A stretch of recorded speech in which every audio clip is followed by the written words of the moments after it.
martyred under Trajan. And I want to give you a little bit of a background of how and why he was martyred. I'm essentially going to read some of this or gloss over some of this. This is titled The Martyrdom of Ignatius. Okay.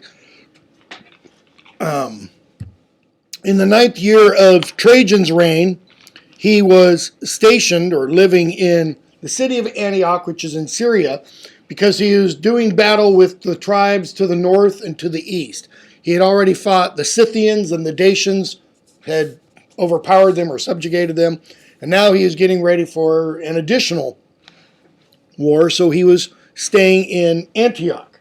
And while in Antioch, because Ignatius was eager to be martyred,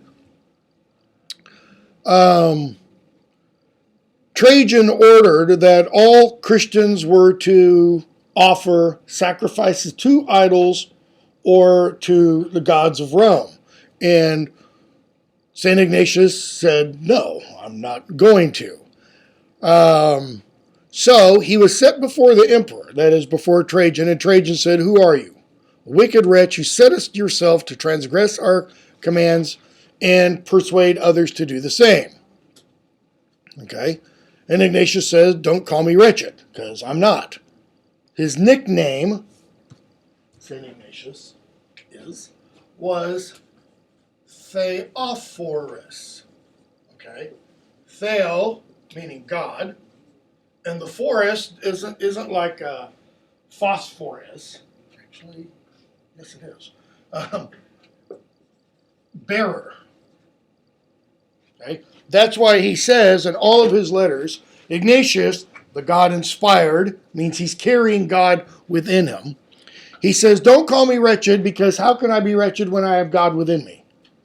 If God is the opposite of the evil spirits, then you can't call me wretched, which is, he's linking to, being evil and such. And he says, why? Because evil spirits have departed from the servants of God. But if you're calling me wretched because I'm an enemy to these spirits, well then, okay, that's fine. So, Trajan says, who's Theophorus? That is, what do you mean you are Theophorus? And Ignatius replies, he who has Christ within his breast. That is, anybody who is a follower or believer in Christ is a God-bearer. Okay? Trajan, do we not then seem to you to have the gods in our mind? Notice the difference between in the heart and in the mind. Whose assistance we enjoy in fighting against our enemies. He's using an our here, the royal we. You're saying I don't have the gods on my side? After all, he's been pretty successful in battle. Okay? Ignatius replies, you're in error when you call the demons of the nations gods. You think you have the gods on your side. They're not gods. They're demons. For there is but one God who made heaven and earth and the sea and all that are in them. It's kind of like real loose popular culture reference here. If you've seen The Avengers, anybody know the scene I'm thinking of? Captain America. Exactly. Thor comes and takes Loki out of the plane. Iron Man jumps out after him. And so Captain America starts to put on his parachute and stuff. And I don't remember who it is. One of the characters tells him, I think it's Black Widow, tells him, I'd leave them alone, Cap. They're gods. He goes, no, they aren't, man. There's only one God, and I'm sure he doesn't dress like that.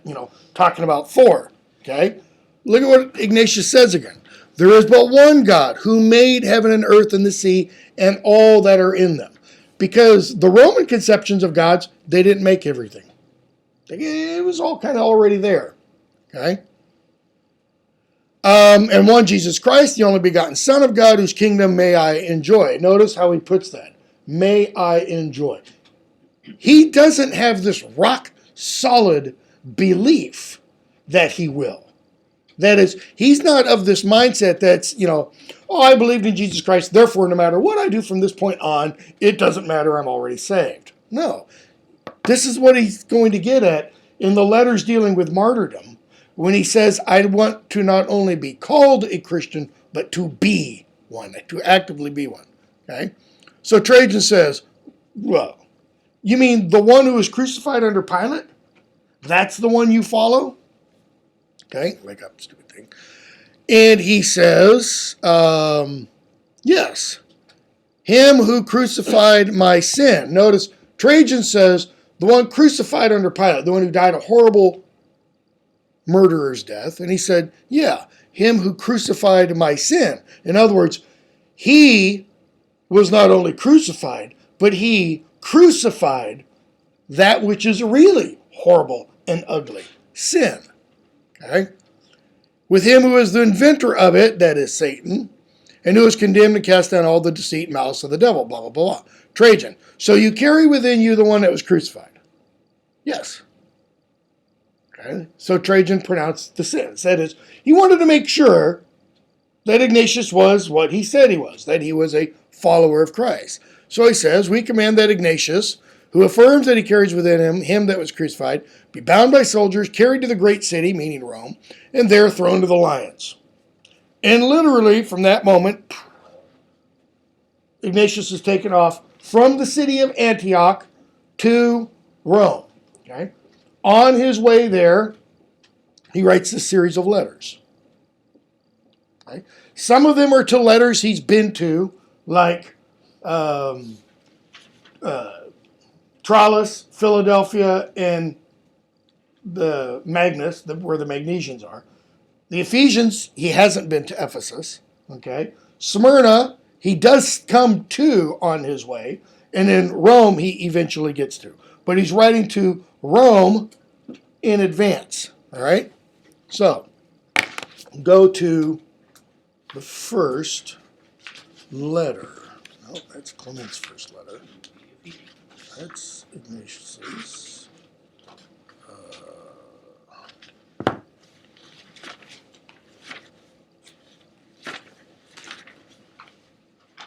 Okay, the letter to the Ephesians.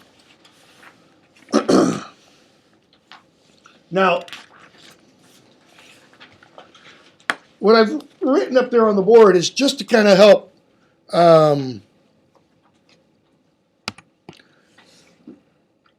you kind of categorize or frame how you understand the letters, because I mean these themes keep coming at you. So what I've broken down over on that side isn't necessarily hard and fast, with the exception of martyrdom, because the letter to the Romans is almost entirely dealing with martyrdom. It doesn't really deal with schism at all. There's a little bit about the unity of the church. Okay, the unity of the church does, however, show up in most of the letters, which must indicate to us that Ignatius saw that as an issue that needed defending, that he saw that as an issue that he really needed to press onto his readers. Okay? So, coming martyrdom, unity of the church, and then I put after that over here, church hierarchy and organization. Unity of the church, is we should all be one, as God is one. Okay, we'll talk about that a little bit later.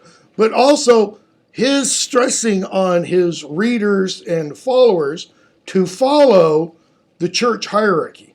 Bishop, council of presbyters, deacons. And we're going to see in which of the letters where he equates the bishop to the apostles to, etc. Okay? And then the last theme that he hits is warning against schism or heresy. Why? Because schism is the opposite of unity. Okay? He doesn't want there to be any division within the church. So, go, as I said, to the letter to the Ephesians. And we're not going to go through like we did the Didache. I'm just going to hit lines or passages. I did not bring my print-out version, so hopefully this shows up fairly the same. Do the copies you have, do they have the little chapter number headings? Okay. So in the first chapter that begins, I gave a godly welcome. Okay. In the middle of that chapter, he says, I hope indeed by your prayers to have the good fortune to fight with wild beasts in Rome, so that by doing this, I can be a real disciple. What does he mean by real disciple? One who is willing to die for his Okay. faith, right? Or rather, one who does. One who does. Okay. Die. That's what he means by real. To be a real follower of Christ, he seems to be suggesting means to take literally Christ's words.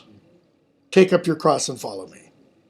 Okay. Here, his cross is not a literal cross death, crucifixion death, but it is a death. Okay. So he says, so that by doing this, I can be a real disciple. Now, skip over the second chapter, because from there he just goes on and thanks them for Onesimus and Burrus and these others. Go on to chapter 3. And he tells them, I don't give you orders as if I were somebody important. Compare that with, for example, we're not going. Compare that, for example, with the writings of Paul. What does Paul frequently do to those he writes to? Gives them commands. Yeah, do this, don't do this. To the church in Corinth. Quit fornicating. Quit adultery. Okay? If somebody has repented, bring them back into the fold, etc. So, he says, I don't give orders as if I were somebody important. Well, is he somebody important? Not as important as Paul, but yes. Not as important as Paul, but he was the bishop of Antioch. Which is why you'll see in several of the letters, he asks, send people to Antioch. Why? Because the church at Antioch was going through a pretty hard time. Well, for one reason, Trajan was there.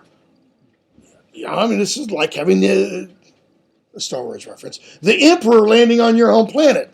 It's fine when the emperor's 1,000 light years away. But when the emperor is in your town, you're Christian, he's persecuting Christians, doesn't make it easy for Christians. 4, Ignatius goes on. Even if I am a prisoner for the name, I have not yet reached Christian perfection. How does one reach Christian perfection? Through martyrdom. Through martyrdom. Now, this is pretty important because in this early apostolic father period of the church, let's say, and even through the second in the later part of the 2nd century, in the early 3rd, actually most of the 3rd century, all of the 3rd century, where you have the period of persecutions going on, martyrdom was looked upon by the Christians as something to be sought after. To the extent that when the persecutions were over, okay, when 313 comes around and Constantine issues the Edict of Milan, which legalizes Christianity, doesn't make it the official religion of Rome, but legalizes it, an immediate result of that is there aren't persecutions. Okay? So Christians now have to find a new way to achieve Christian perfection. That is, they can't be tried by fire, so to speak, because there's no longer anyone burning them. Okay? Or crucifying them, throwing them to beasts, stoning them, things like that. So in the later church, they're going to come up with other means of test, of self-testing. Okay? So he goes on. I've not yet reached Christian perfection. He will, the implication is, when he goes on to his martyrdom. So he says, I'm only beginning to be a disciple. I don't know about you, but that really strikes me. Here he is, he's bound by 10 guards, literally chained to them. And he says, I'm only beginning to be a disciple. We think somebody who's beginning to be a disciple is somebody who's just said, I do, or I will follow you. Rather than somebody who's been a bishop of the church, he's been teaching, he's been celebrating the divine mysteries, etc. And now he's going on to his death and he says, I've only yet, what is it? damn the torpedoes, full speed ahead. I've only yet begun to fight. I have, I regret I only have one life to give for my country, etc. That's kind of what he's saying here. I've only yet begun to understand. Okay? So he goes on and then says, I address you as my fellow students. I needed your coaching in faith, encouragement, endurance, and patience. But since love forbids me to keep silent about you, I hasten to urge you to harmonize your actions with God's mind. Harmonize, notice, your actions, not your thoughts. Why? Why actions? Sets an example. Okay. Makes it clear what the religion is. Sets an example. What else? Where do actions come from? Well, I mean, I suppose they start in the mind. Exactly. They start as ideas. They start as thoughts. So if their actions are harmonized with God's mind, their thoughts will already be in harmony. Okay? Now notice that. Their thoughts and actions are to be in harmony with God's mind. In other words, what are they showing? Unity. Exactly. Unity. Okay? 4. Jesus Christ, that life from which we can't be torn, is the Father's mind. That is, we call ourselves Christians. The book of Acts says that it was in Antioch, St. Ignatius' town, that it was in Antioch that the followers of Christ were first called Christians. So, Jesus Christ, that life from which we can't be torn, is the Father's mind. Notice he doesn't say represents, stands for, symbolizes. He says is the Father's mind. Think of, what the book of Hebrews says, if you're familiar with it, about Christ. He is the express image of the Father, the full radiance of his glory. Okay?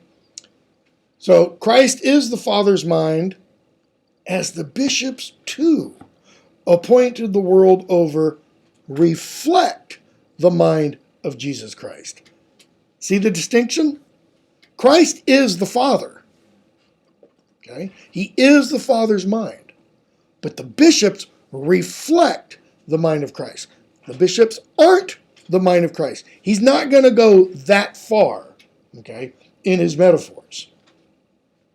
Hence, that is, therefore. So what has he just done? He's created a linkage between God the Father, God the Son, to the bishops. These two, or the Son, reflects his mind, is his mind, but they reflect his mind. Okay? What does that word reflect mean? To display Bounces off. yeah.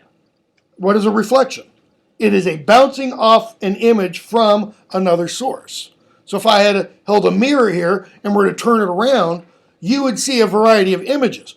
Would the image that you see be the real thing? No. Okay? But this is the real thing.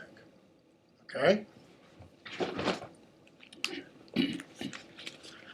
Hence, therefore, in conclusion, you should act in accord with the bishop's mind, as you surely do. So, if the bishop reflects the mind of Christ, who is the Father's mind, and if you really believe that, then what does that mean? You better listen to your bishop. Your presbytery, indeed, which deserves its name and is a credit to God, is as closely tied to the bishop as the strings to a harp. Yes? I noticed in pretty much every one, he tells him to listen to the bishop. Is he talking about himself or No, all the bishops? All the bishops. Okay. And himself. Right. Yeah, he is saying, listen to the office of bishop. So, to you in Philadelphia, listen to your bishop. To you in Smyrna, listen to your bishop. to you in Ephesia, to you in Ephesus, in all the various cities. But he's also saying, listen to me, because he is a bishop. It seemed like he hammered that point home. I mean, in pretty much everyone, or most of them, he talked about also how important it was to recognize the office. Exactly. Even though he does say here, in the beginning of this passage, I am a student. I have not yet learned Christian perfection, etc. Why? Well, because how is a bishop to act? Is a bishop to act high and mighty? No. If the bishop reflects the mind of Christ, what is the mind of Christ? Humble. How humble? Lowly almost. Humbled himself to the point of death. Okay? Word that's used in the Old English. Word that's used in the Greek is that Christ emptied himself. Okay? The word that's used there is kenosis. He emptied himself, okay, and he thought it not proper to hold on to his glory. Emptying himself means what? Abandoning the ego. Abandoning the ego. I've been doing a lot of reading for a talk I'm giving on Monday night on what's called apophatic theology. Okay, and we'll talk about this a little bit later on, which is the theology of negation. Okay, it's one of two kinds of theology. There's cataphatic theology and there's apophatic. Cataphatic is positive. God is love. God is merciful. God is just. God is there. God exists. All those kinds of things. Apophatic is just the opposite. It is saying God is not love. God is not just. God is not merciful. God is not there. God does not exist. In the sense that all of those terms that I've just used are human constructions. Love according to what? According to our understanding of love. Well, compare our understanding of love with the image we get from the New Testament. How great is God's love? God so loved the world that he gave his only begotten son. I've got two sons. I wouldn't give them. Okay? In other words, on a human plane, when we use all these kinds of words, we are trying to pigeonhole God. We're trying to put God in some kind of framework that we can understand. Why? Because he's beyond our understanding. Of God is beyond our understanding. That's why, the Trinity, for example, is ultimately a mystery. Okay? It cannot be understood through human reason. So reason can take you so far. That's the cataphatic theology. That is, you can say some things about God, but it only goes so far. And then you're left without words. Then you know of apophatic theology. Okay? Yeah, great. Certainly back to the point about the bishops, though, I was wondering, at this time, were all the bishops in all the cities, were they proteges of apostles, or if they weren't, how would they be appointed? At this point, we don't know exactly. Let me rephrase that. At this point, I don't know exactly how they were appointed. Many of them were appointed by the apostles. The introduction to this work by Richardson, he says, that it's interesting that in Ignatius's letters, he doesn't say anything about apostolic succession. That is, Ignatius never says how people became bishops. But we know from writers just slightly later than Ignatius, for example, St. Irenaeus, middle of the 2nd century, okay, 2nd to the 3rd century, and Tertullian, 2nd to the 3rd century also. Both of them talk about apostolic succession. Okay. St. Irenaeus especially. St. Irenaeus says the way you become a bishop is that you have hands laid on you by either an apostle or someone who has had their hands laid on by a successor to the apostles. So this idea of apostolic succession is essentially, you've got the original 12 apostles. They appoint bishops. Those bishops then appoint bishops. And in the appointing of bishops, it's a literal laying on of hands and a calling down of the Holy Spirit upon that individual to lead the particular body that that individual is in charge with. Okay? And that succession then continues on down to today. I mean, the Pope in Rome claims apostolic succession all the way back to Peter. And ultimately, therefore, to Christ. That's why he's called the Vicar of Christ, etc. Okay? We know Polycarp and we know St. Ignatius were disciples of the Apostle John. So their episcopate came directly from John, which is kind of important because who is John referred to? He's called the Beloved. The one who reclined on Christ's breast at the Last Supper, the one who was given, I don't know if you call it the benefit, but who was given the vision of the apocalypse, okay? The one who was entrusted with Christ's mother. He was the only one present at the crucifixion because everybody else fled, okay? He was the only one who was there for the entire trial period, okay? When Christ was, examined by Caiaphas and Annas, high priest and such. So, your Presbyterian deed, which deserves its name and is a credit to God, is as closely tied to the bishop as the strings to a harp. Well, how closely tied are the strings to a harp? Essential. If the strings aren't tied to the harp, you have a piece of wood. You don't have a harp. Wherefore, your accord and harmonious love is a hymn to Jesus Christ. That's a beautiful image when you think about it. Okay? Because what's he saying? You are like that strings. And what happens when you thrum the strings of a harp? You produce music. And he says, the music you produce is a hymn to Christ. Yes, one and all, you should form yourselves into a choir. Okay? So that in perfect harmony, there's that unity. In perfect harmony and taking your pitch from God, notice that. The church doesn't act independently. It takes its pitch from God. God gives it the sound to follow. You may sing in unison in one voice to the Father through Jesus Christ. Okay? Go down to chapter 5. He's talking about unity and harmony. And he says, make no mistake. If anyone is not inside the sanctuary, he lacks God's bread.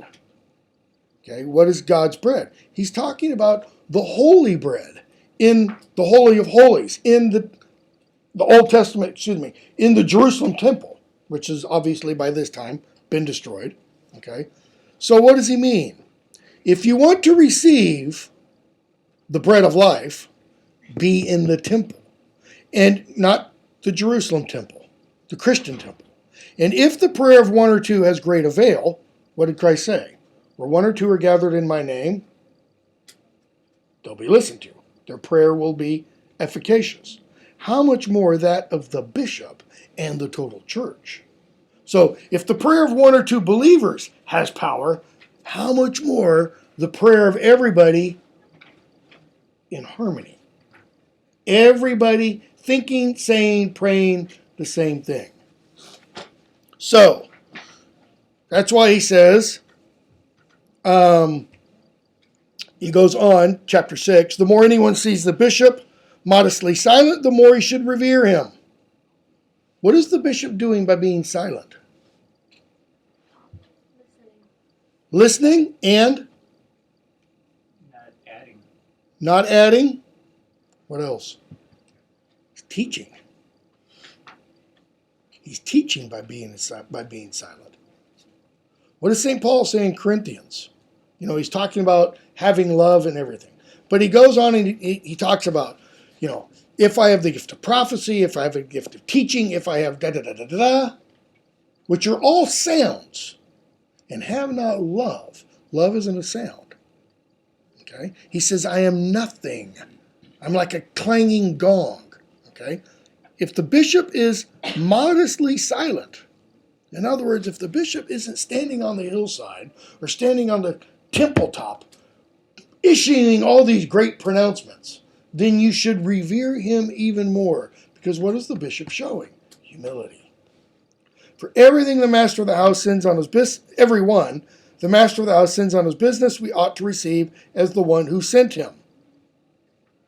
The bishop is the one the master of the house sends on his business. So we ought to receive the bishop as if we are receiving Christ. It is clear then that we should regard the bishop as the Lord himself. And I don't know what your religious beliefs, if any, are, but for most Americans who are predominantly Protestant, that is a hard idea to follow. Because what is he saying? You check your right to dissent when you enter into the temple. You check your right to believe what you want to believe when you step into the temple or when you take on the name of Christ. And that's a hard idea to swallow for Americans. So he goes on in the next chapter. Okay, this is taking too long. Talks about one physician who is Christ, etc. I'm going to skip some things that I wanted to. The end of chapter 8. What you do in the flesh, you do spiritually. How does that work out? What you do in the flesh, you do spiritually, for you do everything under Christ's control, or you do everything in Christ. Wait, where are we? The end of chapter 8, the last two sentences. What does he mean by that?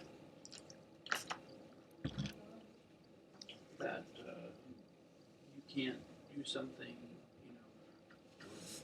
you can't do something with your body that hasn't already been sort of born in your spirit. Okay. Or another way of looking at that, or understanding that, is everything you do has spiritual ramifications, has spiritual connotations. If you're familiar with the writings of C.S. Lewis, You're talking about the posture and prayer that he was talking about? yeah, to some extent, but I was thinking more of in the fiction of Perelandra, where, the character Ransom comes to realize what he's fighting with isn't just the unman. It's not just flesh. It's what St. Paul talks about when he talks about, we wage not against flesh. We wage against, spirits, powers, dominions, thrones, principalities, the spirit of this age, essentially. Okay? But I think, that's a kind of a negative way almost of looking at it. What you do in the flesh, you do spiritually. I think he's also saying everything you do as unto God, which St. Paul also says. All right? Chapter 10, he talks about prayer. And he says, pray for others. The others here, he doesn't necessarily mean, if this were a church, he doesn't necessarily mean the other people in the church. He means those outside the church. Why? For there is a chance of their being converted and getting to God. I love how St. Ignatius uses that phrase, and he uses it repeatedly, to get to God. He wants more than anything to get to God. That is, to come to God's presence. So he's saying, pray for those outside the church. Should I use this example? What the heck. I mentioned this in my, Tuesday, in my Tolkien and Rowling class. I was talking about, in The Lord of the Rings, if you're familiar with The Lord of the Rings, when Gandalf is telling Frodo that he has some hope that Gollum may be cured before the end. He has some hope that Gollum may be healed before he dies. Because even the wise, he says, cannot see all ends and such. And I said, why does he say that? Why does he say, do not be too eager to deal out death and judgment? Okay? And it's because to Tolkien, as a Catholic, Tolkien doesn't, revel in the death of anyone. And he doesn't really, I think we should. And I used this example from a couple of years ago. What happened when SEAL Team 6 killed Osama bin Laden in the United States? Anybody remember? Celebrations. Parties. Personally, I was glad that Osama bin Laden was gotten. I was disgusted, almost to the point of vomiting, to see people literally celebrating and cheering. Why? Because we shouldn't celebrate or cheer over the death of anybody. I mean, what does, the New Testament say? God desires that all men come to the truth, to the knowledge of Christ. All men doesn't mean mostly all. It doesn't mean many. This is where I think, as an example, where John Calvin got some of his theology hugely wrong. And I used to be a strict, staunch Calvinist. Okay? When Calvin says, the atonement was limited. Christ died on the cross, not for everybody. Even though the New Testament says it's for everybody, it doesn't really mean everybody. It really means not quite nearly everybody. It really means a fairly small number, according to true Calvinist theology. Okay? So, pray for them. Let them then learn from you, at least by your actions. Return their bad temper. This is the hard part about Christianity. Return their bad temper with gentleness. Somebody flips you off, you're driving down the highway, flips you off, cuts you off, maybe cut you off, and you do the flipping off, okay? Their boasts with humility. Their abuse with prayer. Now, keep in mind what he's experiencing. He's tied to what he will later call his 10 leopards. And he's going to say, and kind of the nicer I am to them, the worse they are to me. Okay? By our patience, let us know we are their brothers, intent on imitating the Lord, seeing which of us can be the more wronged, robbed, and despised. Well, what's he talking about? One of the key ways people were converted in the early church was by the behavior of Christians. It wasn't by preaching. It's behavior. It was said, and we have this written down in anecdote after anecdote, how they love each other. That is how the Christians love each other. They cared for each other. They cared for others. It was through the church that hospitals came to be. Okay? It was the church that took care of the orphans. And what I mean by orphans are not just those whose parents died, but those who were left on the hillsides to die. Okay? Exposed to the elements. Okay? That's what he means when he's saying, let them learn by our actions. Go down to number 13. This is the longest of the 7 letters. Try to gather together more frequently to celebrate God's Eucharist and to praise Him. Now, we don't know how frequently they were gathering. Notice. So what does he mean? As frequently as you can. No matter how frequently you gather more frequently. Why? Solidarity. Why else? Satan's powers are overthrown and his destruction is... Okay, I mean, you can go on and... The church, the early fathers, like Ignatius and others, was thought to be a hospital. The church was the hospital for the sick. Okay? So, if you're sick, and you know you're sick, what do you want to do? You want to get well. So, You go to where you can get well, and then you leave there and you go back, quote unquote, into the world, and what happens? You get sick again. So you go more. And when you leave, you get sick, so you go more. I mean, this is part of what's going on. Part of what's going on with later on with the rise of monasticism. Okay, the monastics don't, however, go and live in church entirely or completely. What they tend to do, especially if they go off and live by themselves, is they become, as it were, their own little church. They live perpetually in prayer and work for the Lord, which means Satan is continually then trying to destroy them. Okay?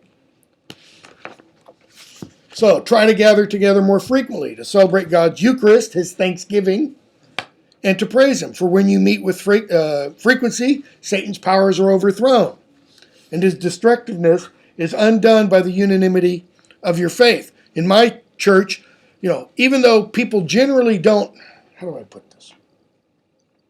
They generally don't like Lent because it's a big, long period of fasting.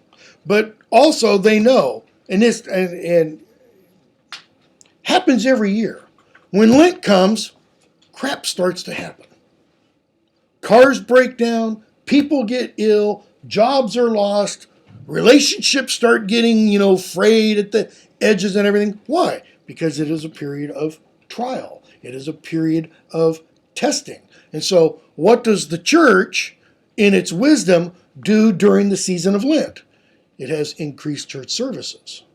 So the first week of Lent, for example, there is a service every night. And the service is about that one is about 2 hours long every night. So you can literally go from Vespers, the Saturday night before Lent begins, and have church for 10 days straight. Because you have it Vespers, you have it Sunday, then Monday through Saturday, and then Sunday again, and then the following Monday. And then you get a break. And then you have church for the remaining days of Lent, 3 nights a week. Monday, Wednesday, Friday. Plus Saturday and Sunday. Okay? Why? Because you better be in that hospital getting healing for the battles that are going on when you're not there during that period. Okay? 155. I'm going to skip down to chapter 14, the end. The last couple of lines. Those who profess to be Christ will be recognized by their actions.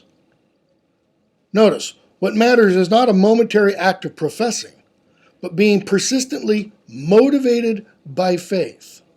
Okay? Notice, it's their actions, however. And he follows that up with the comment about being persistently motivated by faith. Motivated to what? To act.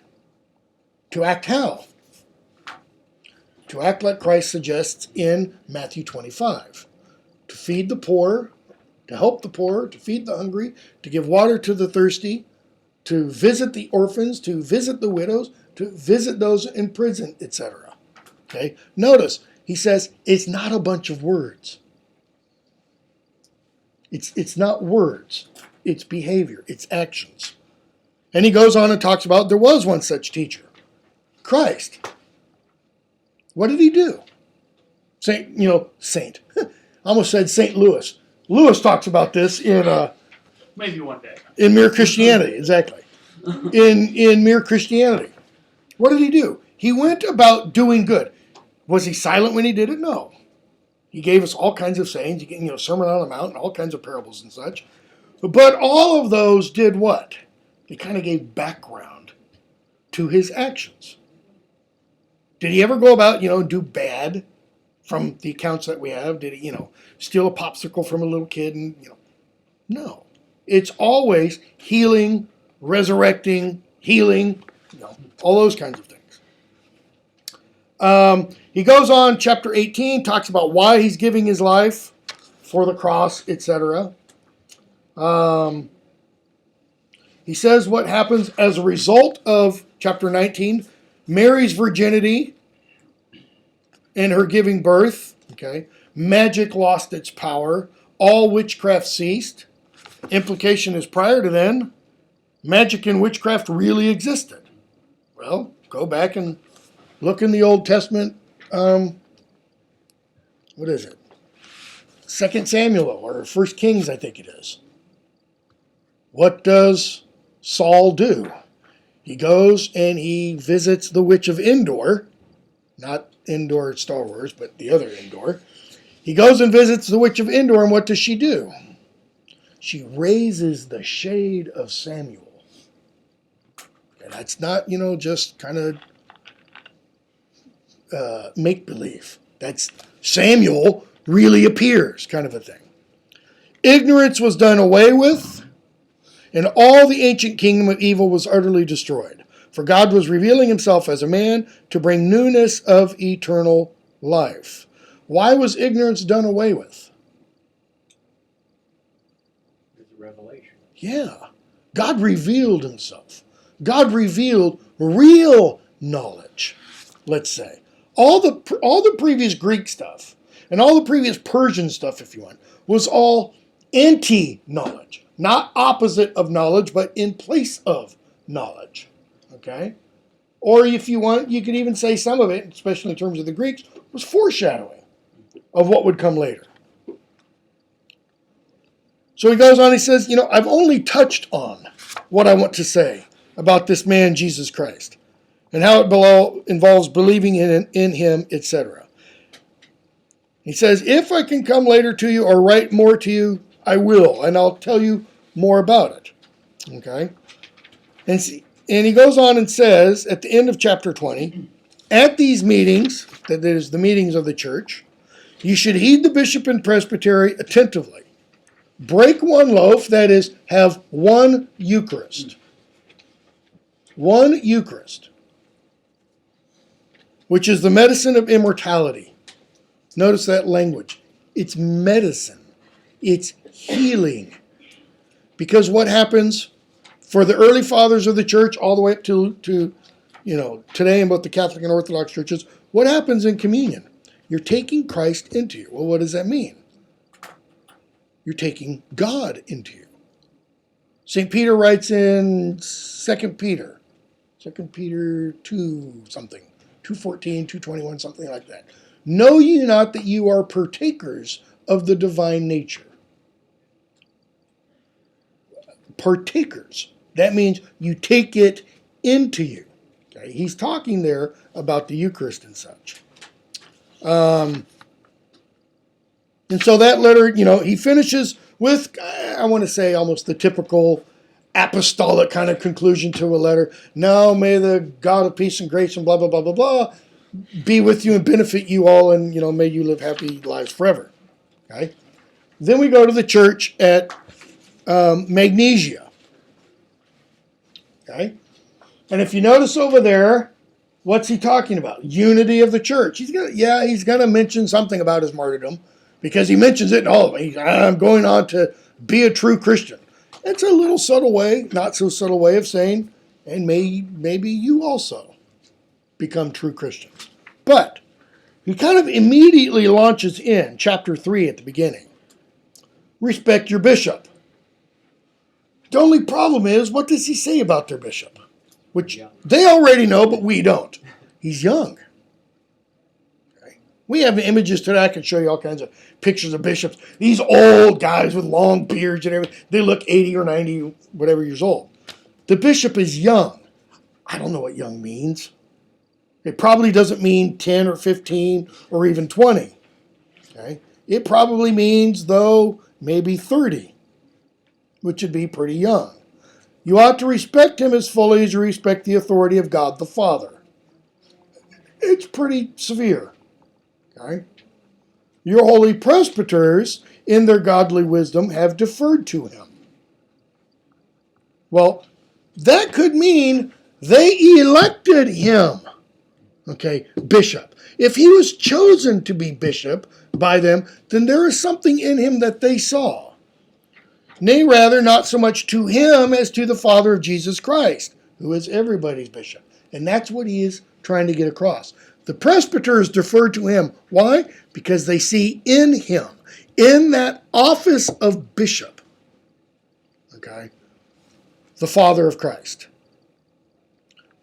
Beginning of chapter 4. We have not only to be called Christians, but to be Christians. Well, how does one be a Christian? Behavior. That's how one bees or is behavior. Okay? And so he says in the next chapter, everything is coming to an end. We stand before this choice, death or life. And we're back at the beginning of the Didache. The two ways, death or life. You choose.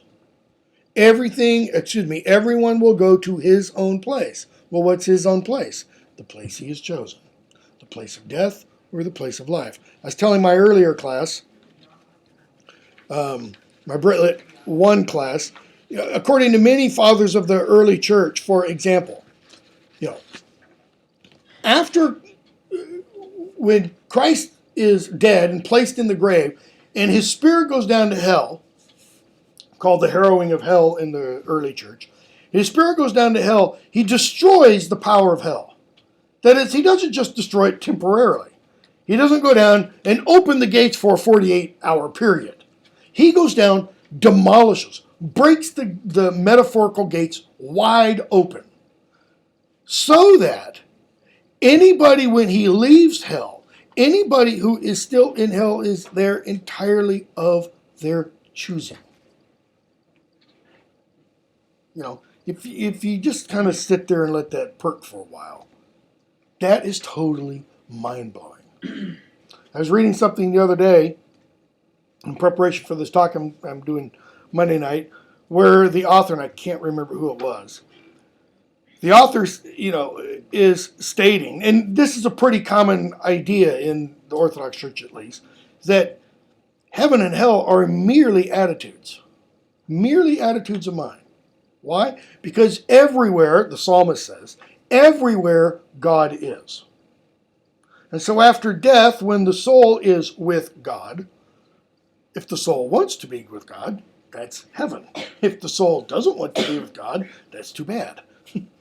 And that makes it hell. And hell, therefore, is a consuming fire. So it's like the dwarves in the last battle, It's basically. which I'm going to get to. Yeah, I was going to refer to that later. Sorry. No, that's fine. It is like the dwarves in the last battle. Okay?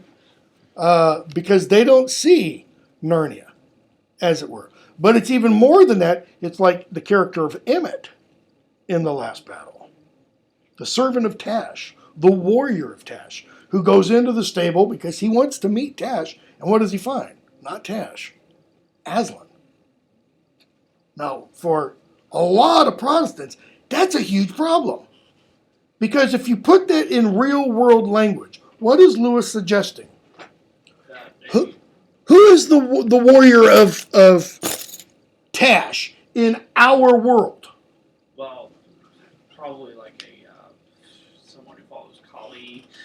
We're really going to be literal about it. Or a Muslim, yes. A Muslim, a Jew, a Buddhist, okay, a non-Christian. Okay. And these are all kind of, let's say, benign. How about, to really mix it up, and yes, there are real Satanists. Believe me, I grew up in San Jose, California, 35 miles from San Francisco, and there are Satanist churches, the whole 9 yards. Okay, some of them are quote unquote benign. They're actually more earth religion-y kind of stuff, and then there are the others that actually practice human sacrifice, where they've found bodies stripped of all flesh, heads removed. Pretty clear part of satanic rituals, because we know how some of the satanic rituals do. This is closer to Emmett. Because what is Tash? He's really the opposite of Christ. He is the anti. Okay? The in place of Christ. And Emmett goes in there and he meets Aslan. And what does Aslan? Yeah, you didn't know any better.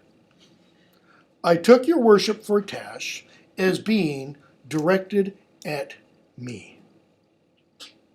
Because he didn't know any better. He was doing, in other words, the best he could with what he knew. What? Jack, what the are you talking about? I don't understand, kind of a thing. Okay? We're going to see some of that mentality come up in some of these fathers. Okay? This idea that not everybody who says Christ, Christ, or Lord, Lord will be in the kingdom, and that some who don't claim Lord, Lord will be in the kingdom. Okay? So that's why he goes on and says we stand before the choice, death, etc.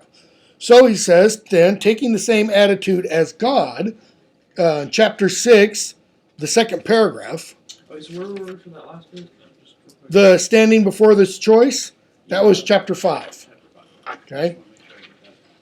So chapter 6, the second paragraph that begins, taking then the same attitude as God, you should all respect one another.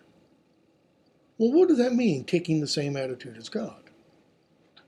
Acceptance, forgiveness. Acceptance, forgiveness.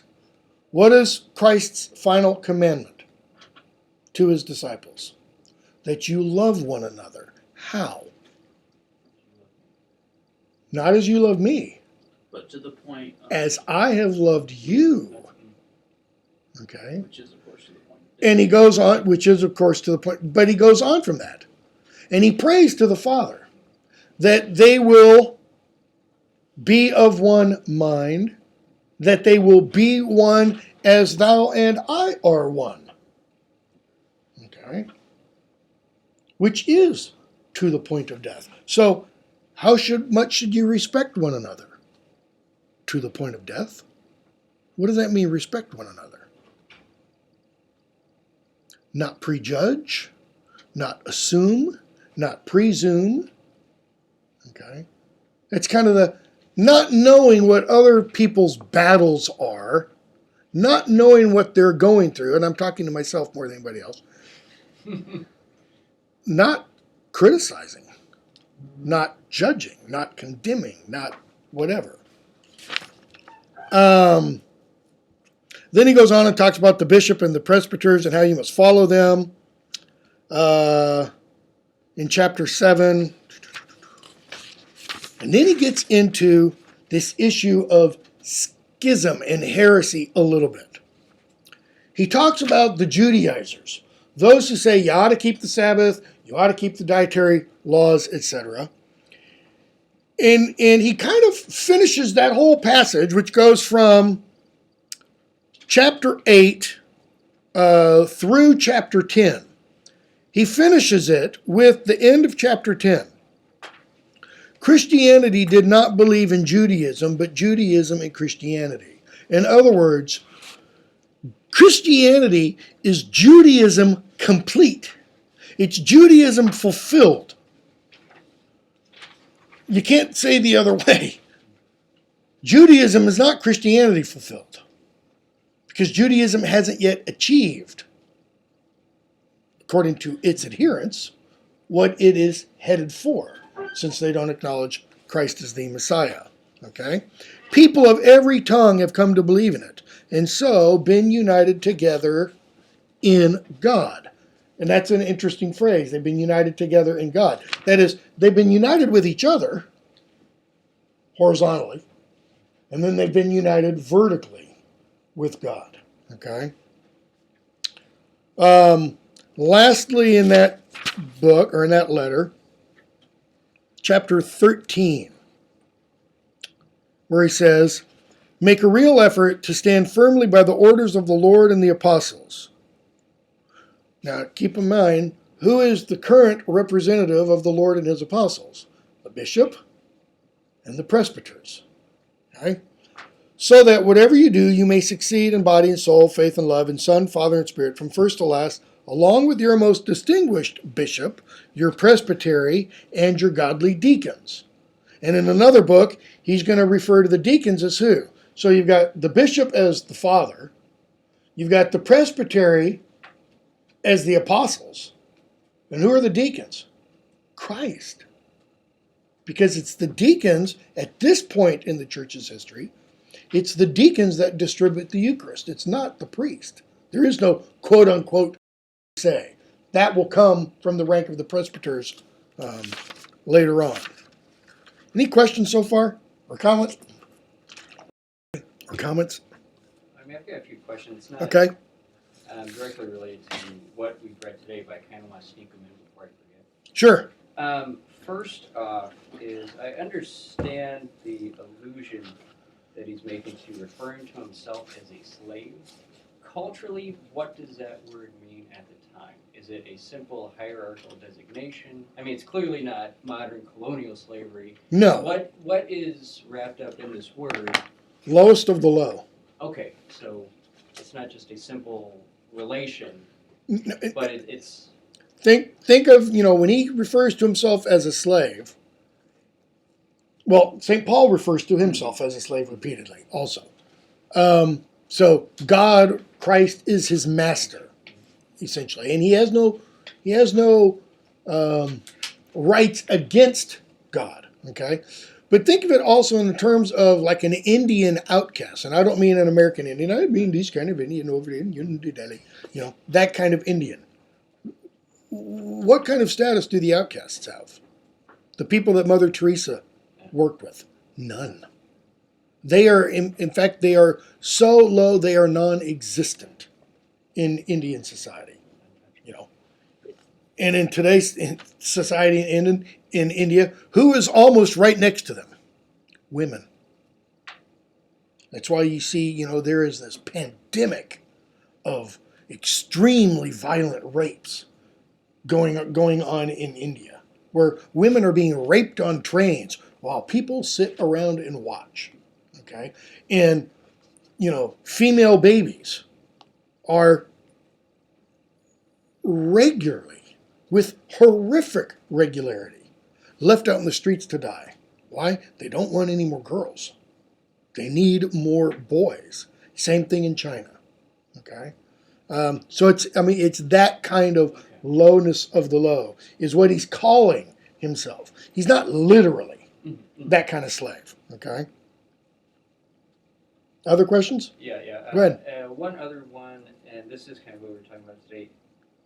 Before this, is there any real Western tradition of religion informing every action? There's no separation between I'm a Christian when I walk down the street, I'm a Christian when I go to sleep, I'm a Christian when I eat, where it informs every aspect. Because with the Romans, it's you do it when it's time to do it, and then you do stuff for yourself. Is this... No, and this is... It's just other than Judaism. No, I mean in Jewish practice, yes, your Jewish behavior supposedly dominated everything. So Christianity continues that, okay. but it takes it even one step more. When St. Paul says, take every thought captive. People read that and they go, oh, okay. And they go on with their own thoughts. Well, what does that mean? It means every time a thought creeps into your mind that you shouldn't have, you take it captive. You stop it right then and there. Rather than going, oh, this is going to be one of those good thoughts. I'm going to enjoy this one. It means not doing that. Okay? Yes, my inner snidely whiplash. Yeah, your inner snidely whiplash, whatever, okay? That is kind of unique to Christianity, exactly to making it takes the psychological. It makes one's servanthood in totality. Because there really isn't any talk of like the internal life in the Old Testament. It's all more outward ritualistic expressions. Exactly. Really talk about thoughts and really spiritual maintenance. I mean, Christ, what are the greatest commandments? The young ruler asks him. And he says, love the Lord your God with all your heart, soul, mind, and strength, and your neighbor as yourself.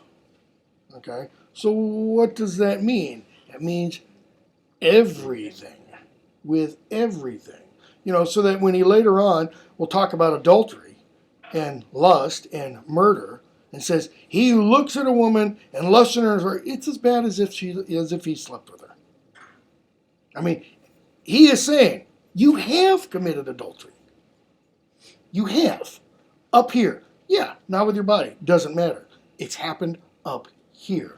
That's why it's, all these evils and everything proceed out of the mouth, which is why St. James writes in the book of James, the tongue, wicked thing.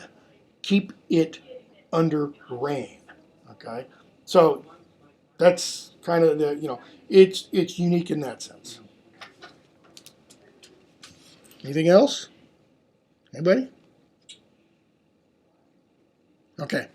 Go on in the 7 minutes we have left. We've got the Trallians, the Romans, the Philadelphians, the Smyrnians, and the Polycarpians. Surely we can But the Trallians is really short. Yes. Yeah, Trallians is really short. Okay. I'm sleep deprived. It took me a while for that joke to register. It's okay. The Trallians is entirely about unity. Or almost entirely. Okay? Stay unified. He says, chapter 2, when you obey the bishop as if he were Christ, you are living not in a merely human fashion, but in Christ's way, who for our sake suffered death, that you might believe in his death, blah, blah, blah, blah, blah. Okay? Those two who are deacons of Christ's mysteries must give complete satisfaction to everyone, for they do not serve mere food and drink, but minister to God's church. In other words, they've got to take their roles very seriously. So, he says, you got to show the deacons respect. Why? They represent Christ. As the bishop represents the role of the father, and the presbyters are like God's council and an apostolic band. You cannot have a church without these. Notice what he's just said. You cannot have a church without a bishop, without a presbytery, and without deacons. You're missing any one of those, and you don't have a church. Well, notice what you have. The Trinity. Those three are images, or are an image of the Trinity. Okay? And then he goes on, and I found this passage kind of interesting, chapter 5. Can I write to you about heavenly things? He says, am I incapable? No, of course, I could talk to you about heavenly things, but I don't want to overburden you. In other words, I could get all into this, not I, but St. Ignatius, could get all off into this apophatic theology stuff, and you'd all be going, I don't get it, etc. But he says, but I don't want to. Why? Because there's plenty missing. In other words, there are other things to talk about. Use Christian food. The next chapter. Use only Christian food. Keep off foreign fare. That is, he's talking there about the Eucharist, really. Don't eat food offered to other idols and such. Okay? Skip down to chapter 9, because this is the real one where he's talking about the schism. But, I'm sorry. Go ahead. Use only Christian food, keep off foreign fare, but he says by which I mean heresy. Yeah. Yeah. I mean, Well, when I said, food sacrificed to foreign idols, that's a way of talking about things like heresy and schism. Stay away from it, because what is food? Food is both food that you physically eat and spiritual food.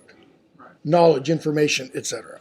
So, chapter 9, be deaf to any talk that ignores Christ, of David's lineage, of Mary.